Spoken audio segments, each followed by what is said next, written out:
कौन चीज के दिलावा के पतिया बता दे तू प्लीज गे। आगे बताओ ना पगली। मिले आई बहुत तोरा से तो देनी कौन चीज गे दिलावा के पतिया बता दे तू प्लीज गे।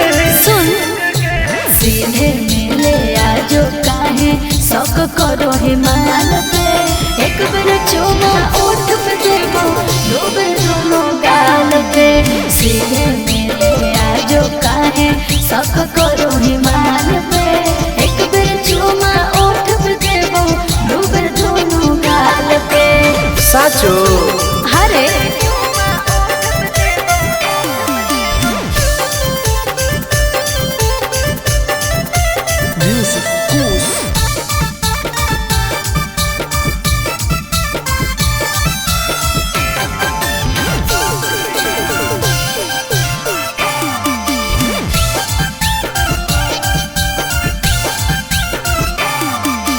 आओगे तो सपना पूरा कर दूंगी।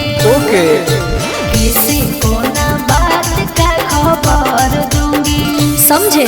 अगे देनी नहीं तो गरम हो तो परागे कि दिन में दिखाई देमी तारागे। हेरे फीलिंग हो तो प्यार वाला जब हाथ फिर में बाल पे एक बार चुमा ओठ पे देबो दो बार दोनों गाल पे। फीलिंग हो तो प्यार वाला जब हाथ फिर में बाल पे एक बार चुमा ओठ पे देबो दो बार दोनों गाल पे। विश्वास कर न रे।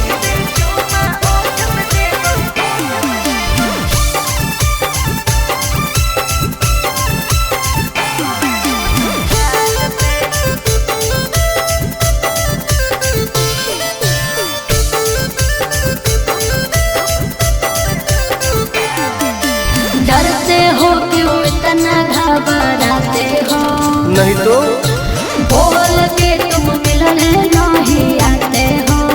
ऐसा नहीं है। आगे कैसे कहियो दिलवा कैसे सहो हो आनंद पारा काश टुन टुन कहो हो। हेरे हो जाएंगे दीवाना हमर सूट देखे लाल पे एक बार चुमा ओठ पे ली दो बार दोनों गाल पे। सीधे मिले आजो काहे शौक करो हिमाल पे एक बार चुमा ओठ पे ली दो बार दोनों गाल पे। आज है ओके बेबी।